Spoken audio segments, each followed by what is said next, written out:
tema del día entonces es efectos actuales del cambio climático y para conversar sobre esto vamos a hablar con la doctora María del Pilar Cornejo. Ella es profesora del SPOL, donde es directora del Centro Internacional del Pacífico para la Reducción del Riesgo de Desastres. Ella ha sido profesora de Oceanografía, Acuicultura y Cambio Climático por más de 34 años en pregrado y posgrado, y me voy a dar el tiempo de hablar un poco más de ella para que entendamos su perfil y por qué es la persona indicada para educarnos, enseñarnos alrededor de este tema y generar reflexiones. Ha trabajado con los impactos de la variabilidad climática en los sectores socioeconómicos del trópico húmedo de las Américas, también en la gestión integral del agua, sostenibilidad ambiental y la reducción del riesgo de desastres. Ha trabajado en algunos comités internacionales y coordinado programas regionales. También se convirtió en formadora de políticas como la primera secretaria de Estado para la Gestión de Riesgos en Ecuador, y es parte de la familia del Grupo de Observaciones de la Tierra, como miembro de esa junta de programa GEO. Ella pues tiene una amplia experiencia y conocimiento en temáticas de reducción de riesgo de desastres, resiliencia climática, ciudades sostenibles y soluciones basadas en la naturaleza para la adaptación al cambio climático. Así que nosotros vamos a conversar con una persona que está enfocada además no solamente en estudiar la historia, sino en revisar el futuro, ya que también está pensando en ofrecer opciones de políticas públicas para avanzar en la Agenda del 2030 de las Naciones Unidas. Así que vamos a conversar con ella. Quiero darle la bienvenida, doctora, qué gusto que esté con nosotros hoy. María del Pilar Cornejo ya está al aire con nosotros. Buenas tardes con todos, muchas gracias por la invitación. Realmente espacios como el que ustedes están propiciando son importantes para todos. Muchísimas gracias. Empecemos con nuestra conversación entendiendo el contexto y ya una vez puesta la información de lo que está pasando en otros lugares del mundo, me gustaría que nos ayudara a comprender tal vez lo que está pasando en Alemania, Bélgica, o por decir una zona europea y una zona asiática y tal vez América del Norte, no es suficiente para entender que se pueden unir. Ayúdenos a explicar este contexto y las condiciones actuales de lo que está sucediendo. Bueno, tenemos que tener en cuenta varias cosas, ¿no? Como en una clase, el hemisferio norte tiene más continente que el hemisferio sur. En el hemisferio sur tenemos más océanos. ¿Qué pasa en este siglo y en el siglo pasado? Hemos aumentado los gases de efecto invernadero, hemos contribuido a esos gases, porque normalmente estaban y por eso las temperaturas en nuestro planeta son agradables, no son como las de Marte o como las de Venus, son perfectas para la vida. Cuando hemos incrementado esto, aumentan las temperaturas en el planeta. Si aumentan las temperaturas es muy sencillo, el vapor de agua va a aumentar en cantidades. Entonces va a aumentar, se va a mover a otro lado y va a precipitar en otro lado. Si estamos como en una olla, ¿no? Calentando agua, sigue saliendo el vapor de agua, sigue saliendo. Y este vapor de agua, cuando sube, se enfría y se precipita. Y lo que hemos tenido en el hemisferio norte en estas últimas semanas es justamente eso. Ha habido un incremento en la cantidad de vapor de agua, probablemente por efecto del calentamiento global, y eso ha llevado a lo que nosotros llamamos eventos extremos. Y esa es una de nuestras mayores preocupaciones. Los eventos extremos se van a hacer más frecuentes cada vez. ¿A qué llamamos de eventos extremos? Mencionemos casos, ejemplos. Por ejemplo, nosotros lo que tenemos hoy día en Guayaquil, para los que están en Guayaquil, tenemos unas temperaturas extremas a esta hora para hacer verano. Estamos yo creo que sobre los 27 grados cuando la temperatura promedio en pues como 24 a lo mucho. Entonces, están aumentando las temperaturas, ¿no es cierto? Pero claro, ya nos acostumbramos. Sin embargo, un evento extremo de precipitación es cuando en pocas horas llueve lo que corresponde a varios días, a varias semanas, o como en el caso de Alemania, varios meses, o en el caso de China, casi todo el año. Entonces eso es un evento extremo, no es algo que se esperaba. ¿Qué pasa con los planificadores? Nosotros planificamos con la estadística. ¿Qué es la estadística? El pasado. Pero ya no podemos hacer eso, porque el cambio climático nos está exigiendo que planifiquemos con lo que puede pasar en el futuro.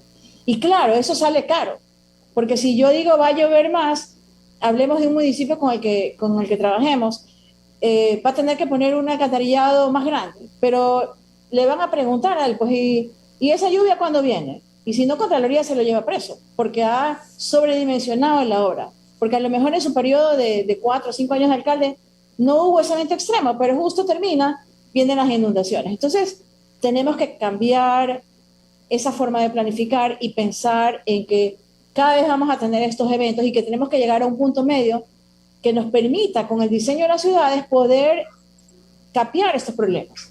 Y al menos en el sur global, como decimos, estamos a tiempo, ¿no? Porque nosotros no hemos encauzado ríos, no los hemos hecho canales, todavía tenemos espacio como para decir que dar cabida a las inundaciones, pero sí tenemos que repensar las ciudades.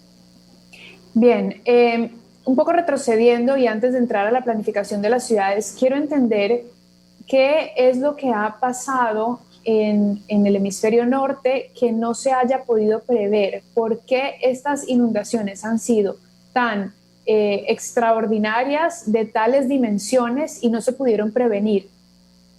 Bueno, cuando nosotros trabajamos con modelos de pronóstico, estos modelos de pronóstico en la parte meteorológica se basan en el pasado. Entonces, es como si usted está en una fila esperando y la fila es larga, pero la fila no está frente a la ventanilla, sino a un costado. Y digamos que hay personas de 2 metros de estatura al final de la fila, pero todos los que han pasado son de 1,50. La persona que está en la ventanilla, usted le dice, bueno, ¿y cuál es la estatura promedio de las personas? Le va a decir 1,50 y ¡pam! Aparecen como 10 personas de 2 metros. Fue inesperado. ¿Qué pasó? No las había visto, pero ahí estaba. Entonces, eso es lo que nos está pasando. En los últimos 6 años, en los últimos 10 años, estamos ya batiendo los récords de temperatura de todo el planeta. Y estos récords de temperatura hacen que, como efecto secundario, tengamos precipitaciones que pueden ser más fuertes. Y precipitaciones que no son frecuentes en aquellos lugares. Por ejemplo, se menciona en la parte técnica que las lluvias que hubieron en Alemania eran la suma de 2 meses. A lo mejor si eso llovía en la Amazonía nuestra era una lluvia normal. ¿Por qué? Porque eso es lo que llueve ahí normalmente. Entonces estos eventos extremos son estas lluvias que se producen por el exceso de calentamiento de la temperatura del planeta. Y vamos a seguir viendo esto. ¿Por qué no las podemos pronosticar? Porque nuestros modelos de pronóstico trabajan en función del pasado. Eso le puede decir si el invierno, verano, otoño, primavera va a ser más fuerte, más débil, normal, medio. Le da probabilidades de que sea sobre normal, bajo lo normal o cercano a lo normal. Pero cuando ya se va acercando en los momentos, hay una alimentación, digamos, de información de estaciones que estén cerca. Y eso entran en los modelos y esos son los que dan las alertas. En algunos de los casos en Alemania dice que los sistemas de alerta no funcionaron, otras personas informan que no hicieron caso a las alertas. Tendríamos realmente que hacer un análisis en el sitio y averiguar realmente qué pasó. Pero ¿cuál es la lección que nos deja esto? O sea, yo creo que son varias. Una, sabemos que vamos a tener más eventos extremos. Hoy, este mes ha sido el hemisferio norte. Cuando lleguemos a nuestro verano del hemisferio sur, a lo mejor será el hemisferio sur. No sabemos qué vamos a tener. Podemos pronosticar, lo mejor que podemos es pronosticar qué pasa en promedio en 3 meses. Todavía no llegamos a poder pronosticar cómo va a ser el siguiente invierno. O sea, podemos decir que la probabilidad es de que sea neutro normal, en el caso de Ecuador, ¿no? Pero a medida que nos acercamos va mejorando esa probabilidad. ¿Qué es lo que tenemos que hacer? O sea, si ya sabemos que podemos tener estos eventos extremos, hagamos estos ejercicios de tener un escenario, el pesimista y el optimista. Entonces, el pesimista es, ¿qué es lo peor que nos puede pasar? Y decir, bueno, si esto es lo peor que nos puede pasar, ¿cuánto tiempo tenemos antes? ¿Cómo hacemos la alerta? ¿Y qué pasa? Que cuando ya empezamos a automatizar todo, también nos olvidamos que la comunidad puede actuar, que la comunidad a lo mejor puede dar también una alerta, porque cada uno sabe dónde vive. O sea, si comienza a llover fuerte, yo sé que la calle de ingreso a donde yo vivo va a estar bajo agua, por ejemplo. Entonces yo ya sé que no debo salir, o que si voy a salir, bueno, pues me voy a tener que arriesgar porque está bajo agua. Ese tipo de cosas, el tema de que la misma población comience a autoprotegerse también es importante. Entonces son dos cosas, ¿no? Exactamente, y a eso voy. En realidad creo que la conversación nuestra de hoy va hacia varios caminos. Tiene que ver con este tipo de datos que estamos compartiendo, llevan a cada uno de nuestros oyentes y de nuestra audiencia a pensar y repensar dónde está viviendo, ¿no? ¿Qué tengo al lado? Tengo río, tengo montaña, tengo mar, tengo estero, estoy en sequía, ¿dónde estoy? ¿No? Y comprender las condiciones alrededor de mi casa. Saber cómo tal vez, en la medida de lo posible, proyectar a futuro con estos eventos emergentes, sean inundaciones o sequías, por ejemplo, cuál es el futuro de mi sector. Eso por un lado. Por otro lado, también evidentemente entender cómo las políticas públicas se pueden mover para prever esto que puede suceder. Y por otro lado, pensaría que también tiene mucha relación con poder conectarlo con nuestros hábitos actuales y permanentes. ¿Okay? Entonces creo que hay varios caminos. Pero también parte de lo que creo que es importante hacer es, hoy estamos hablando de lo que está pasando en China, en Alemania y en Bélgica, y lo vemos tan lejano, pero bueno, habrá alguien que tenga un familiar allá y le contó cómo fue. Entonces decimos, no es con nosotros. Pero si yo llevo esa realidad y la traigo para acá, al Ecuador, por ejemplo, o a América del Sur, digo, ¿dónde pueden estar pasando cosas como estas? Porque para quienes no han visto las imágenes son fuertes, son inundaciones realmente duras, es lodo llevándose carros, casas, personas, familias enteras. Entonces yo me preguntaba, ¿qué hay en esa zona? ¿Será que es una zona talada? ¿Será que es una ciudad construida al lado de un lugar con poca vegetación? La vegetación no está protegiendo esa zona residencial, y de ahí me lleva entonces a preguntarme qué zonas de nuestras ciudades están protegidas así o no. Sus preguntas y sus inquietudes son realmente válidas y están realmente caminadas a lo que debemos saber, ¿no? El primer paso es reconocer que todos vivimos en una cuenca hidrográfica, sea una cuenca en la parte del campo o en la ciudad. Estamos en una cuenca hidrográfica que tiene una entrada y una salida de agua. Eso siempre va a pasar. Entonces lo que tengo que ver es en qué parte del camino del agua estoy yo. Una de las imágenes más perturbadoras, no me sé el nombre de la población, pero en Alemania es una población que estaba antes como en una parte alta de una montaña y después ya no quedó nada, ¿no? Y entonces cuando uno ve la montaña sobre el lado derecho, se da cuenta que está en la zona de descarga de la montaña. Obviamente no se esperaba que lloviera tanto. Como bien dice, si talamos los bosques y talamos en la montaña, la tierra ya se queda floja y el suelo tiene una capacidad de saturación como las esponjas. Si usted tiene una esponja y le echa agua, absorbe. Cuando ya no puede absorber más agua, el agua se desliza por encima. Cualquier persona puede hacer este experimento en su casa, ¿ya? Entonces es igualito, ya terminó la capacidad de absorber el suelo y se fue. Entonces, ¿qué podemos aprender? Porque sí nos pasa. En estos momentos hemos tenido inundaciones en sucumbíos. Hay casas bajo agua, hay gente afectada. ¿Y qué es lo que pasa? Estamos al pie del río. ¿Por qué no respetamos el río? ¿Por qué pensamos que cuando el río está abajo está bien y 2, 3, 4, 5 años no pasa nada, pero viene una crecida y se dañó todo?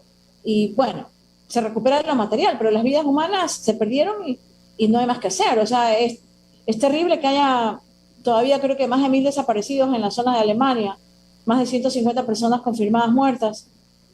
Se pudo prever, o sea, si yo estoy viviendo en una zona que tiene esta forma de que se puede deslizar, tal vez tenemos que prestar más atención a nuestro entorno, ¿no? Y cómo está nuestra convivencia con la naturaleza. ¿Qué tenemos alrededor? Nosotros venimos trabajando ya un poco más de 3 años con el municipio de Durán y realmente estamos muy contentos porque la alcaldía está abierta justamente a este tipo de ideas. O sea, trabajemos en cosas de prevención. Entonces estamos trabajando en un sistema de alerta temprana, pero no solamente los equipos. O sea, no es poner un sensor que me diga cuánto llueve o cómo está la temperatura. Es hablar con la comunidad. O sea, estoy en una zona baja, se va a inundar. ¿Cuáles son los parámetros que usted debe seguir? O sea, va a llamar y dar la voz de alerta al barrio. O sea, son un montón de cosas. Entonces, cuando uno ve estas catástrofes y dice, bueno, que falló. Entonces, una es dónde estoy asentado. ¿Quién me da la alerta? ¿Cuánta confianza tengo en la alerta? Y tengo un amigo que tiene más de 80 años, ¿no? Y él trabaja justamente con todo esto. ¿Por qué la gente no usa los pronósticos? ¿Por qué los pronósticos fallan? ¿Por qué no aprendemos las lecciones? Y justo escribí un artículo que decía que nosotros vacilamos ante los pronósticos, igual que la vacilación que ha habido ante la vacuna del COVID. ¿Ya? Entonces, es el mismo caso, o sea, tenemos un pronóstico, pero ¿será verdad? ¿No será verdad? ¿Le creo o no le creo al INAMI? ¿Le creo o no le creo al pronóstico? ¿Me las arreglo o me las juego? Entonces hay gente que dice, no, no va a llover, o no, sí voy a tener agua siempre y viene una tremenda sequía.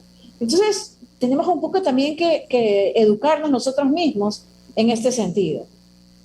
¿Cuántas personas salen sin paraguas en la época de lluvia? Un montón. Ahí les ve con la cartera, el periódico, un plástico poniéndoselo encima, están encharcados. Pero si ya sabemos que va a llover. Entonces, algo tan sencillo como eso se traslada al entorno donde estamos. Y en el tema de desarrollo urbano, pues nos han vendido la idea de que el cemento soluciona todo. Y no es así, porque lo que está haciendo nuestras ciudades de cemento es que el agua no se infiltra en la tierra y rueda encima de las calles, encima de las veredas, encima de todo, y nos vamos a inundar, y nos vamos a seguir inundando. Entonces tenemos también que cambiar algunas cosas y estamos trabajando en eso. Bien, por aquí nos mandan saludos. Alexandre dice saludos desde La Libertad, Santa Elena, interesante tema del día. Yo sí pienso que también, por ejemplo, desde la península, desde los sectores cercanos, bueno, toda nuestra costa, debe haber otro tipo de preocupaciones, ¿no? Como la subida del nivel del mar, que también afecta a ciudades costeras como la nuestra, con esteros, con caudales. Doctora, quisiera que lo conectáramos todo este antecedente y toda la conversación previa con la planificación. Usted muy bien hablaba sobre esto y me gustaría que entendiéramos en qué estado estamos, el mundo entero, no solamente el Ecuador, sino realmente en qué lugar estamos, qué tanto se le está dando la importancia a la planificación verdadera de las ciudades y a la convivencia con la naturaleza, porque pareciera que planificamos sin convivir con ella. Exactamente, ese es el mayor problema. Nos olvidamos de la naturaleza y esto nos afecta. O sea, en este momento nos está pasando la factura, la naturaleza, por todo lo que hemos hecho para olvidarnos de ella. Y hay que mencionar 4 síntomas del cambio climático, ¿no? Hemos visto el incremento de temperatura y ¿qué impacto causa esto? Cambios en las precipitaciones. El otro es reducción de los glaciares, que va a afectar especialmente a la sierra ecuatoriana, a la región andina, porque de ahí viene la provisión de agua para cultivos. Un tercer tema es justamente el aumento del nivel del mar. ¿Y qué es lo que va a producir esto? Inundaciones en las zonas costeras, pérdida de hábitats, pérdida de viviendas, entre otras. Y tenemos el cuarto que no se ve, que es muy peligroso para nosotros, que es el tema de la acidificación oceánica, que va a afectar, digamos, a los organismos más pequeños y de ahí hacia arriba. Entonces, en la planificación urbana, nosotros vamos a tener que tomar en cuenta varias cosas.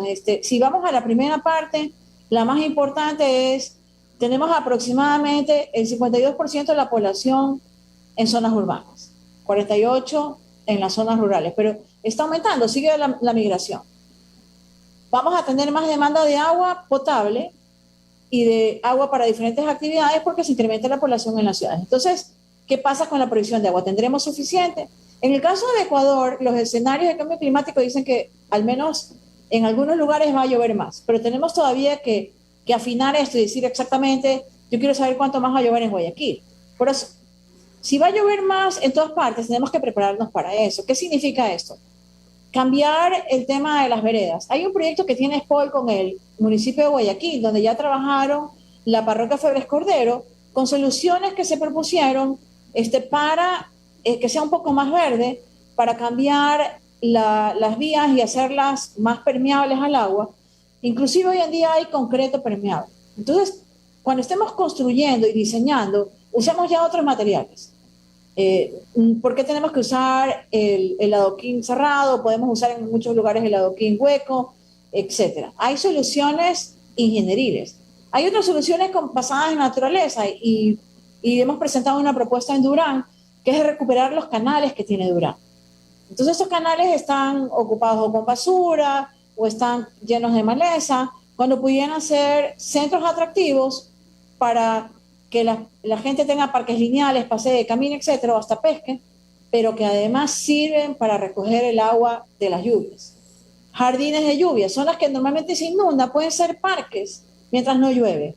Pero ya sabemos que cuando llueve, esos van a ser los reservorios o las esponjas que van a agarrar el agua en exceso. Entonces tenemos varias soluciones. Obviamente está la de sembrar más para tener temperaturas más agradables en las ciudades. Tenemos una correlación muy fuerte entre enfermedades cardiorrespiratorias y las altas temperaturas, porque las temperaturas altas también están siendo más altas y las temperaturas bajas están siendo más altas, menos bajas. Entonces, esto también pone una presión, un estrés sobre nosotros. Si en este momento salimos a caminar, deberíamos hacerlo con sombrero, gorra, pero esto nos afecta a nuestra salud. Entonces, este desarrollo de las ciudades tiene que ser tomado en cuenta estos escenarios futuros. ¿Qué implica esto? Esto implicaría cambiar la política pública. O sea, ¿por qué AME, por ejemplo, en estos municipios en los que puede haber estos problemas de inundación, no trabaja una política pública general para proponérsela, por ejemplo, al Ministerio de Desarrollo Urbano y Vivienda? Soluciones Verdes, el Banco del Estado, que es el banco de los municipios, ¿por qué no financia soluciones basadas en la naturaleza para capear los efectos del cambio climático? ¿Por qué no podemos poner parámetros de diseño en función del cambio climático? ¿Por qué solo podemos diseñar en función de lo que ha pasado hasta ahora? ¿Por qué no podemos diseñar para los extremos cuando económicamente sea factible? ¿Por qué no seguimos concientizando a la población? No debemos vivir en zonas de riesgo. O sea, no debemos vivir en zonas, en laderas inestables, donde ya se han talado los árboles, o en zonas bajas que son inundables. Lamentablemente, las zonas periurbanas de las ciudades son ocupadas por migraciones de personas que buscan mejores medios de vida y se encuentran ocupando estos terrenos que nadie de la ciudad ocupa justamente porque son peligrosos. Es muy complejo, pero la conclusión a la que llego mientras la escucho es que la planificación urbana y el desarrollo urbano y de las conexiones también entre ciudades y provincias deberían tener un eje transversal, que es el desarrollo sostenible, es decir, el desarrollo de la naturaleza, porque están trabajando de manera aislada.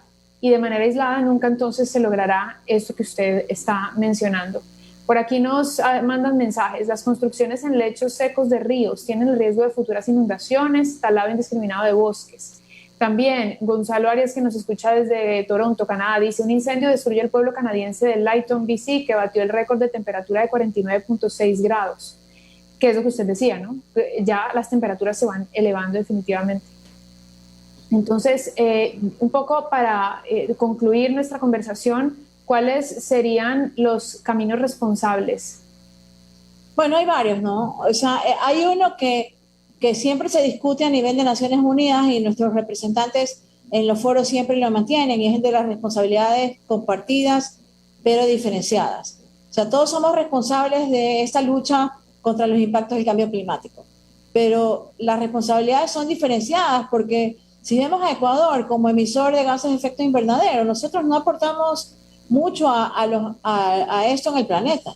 Entonces, por eso se dice que los que emiten más son los que tienen que pagar por las soluciones. Entonces, este tema es importante. Eso es algo que siempre se debe seguir manifestando a nivel de Cancillería y de las negociaciones, especialmente ahora en noviembre, cuando tenemos la conferencia de las partes sobre cambio climático y donde se revisarán los avances del Acuerdo de París. Pero ya en lo nacional, este tema de la nueva agenda urbana está en MIDUI. Hay que implementarla, hay que trabajar. O sea, tenemos toda la teoría, tenemos montones de herramientas. Lo que tenemos que tener es la voluntad de hacer el cambio. Y a veces muchos alcaldes piensan que esto es súper caro. No es caro. Hay que aliarse con las universidades. Yo soy de la academia, soy de SPOL. Si un municipio se alía con una universidad que esté en su territorio, puede ir más rápido. Nosotros en este proyecto que hemos trabajado con el municipio de Durán, ¿qué ha puesto el SPOL? El SPOL ha puesto su tiempo. Mi tiempo, el de los investigadores que están ahí. ¿Qué pone el municipio? Los fondos que necesitamos para hacer diferentes cosas que son de ese proyecto. ¿Qué obtienen? Obtienen herramientas para trabajar mejor la planificación. Entonces ahora estamos trabajando en un sistema de alerta temprana para inundaciones y COVID en Durán. No es un tema caro, es un tema de trabajarlo, pero hay que hacerlo. Pero también el otro lado es el de los ciudadanos, ¿no? O sea, la típica. No gastemos agua de más, cambiemos nuestros hábitos alimenticios. O sea, no digo que nos hagamos veganos, yo mismo amo pescado, pollo, carne, o sea, no me voy a hacer vegana, pero sí puedo consumir menos, que son cosas que impactan al cambio climático. Y rediseñemos las ciudades en Ecuador no son amigables con la gente, no son amigables con los humanos. Tenemos que hacer ciudades amigables con los humanos. Tal vez se salvan dos y ahí hasta alguien me va a crucificar por ahí, pero tal vez se salvan Cuenca y Loja, no sé. Las ciudades no son amigables con los humanos. O sea, usted camine por Guayaquil y se va a morir de calor. Todas las veredas son chuecas, no puede caminar recto, tiene que mirar al piso, no hay sombra. No hay sombra, Pues, no hay sombra. Entonces Correcto. tenemos que trabajar para hacer las ciudades más sostenibles. Tenemos las herramientas, no hay que inventarse nada. Muchísimas gracias, María del Pilar.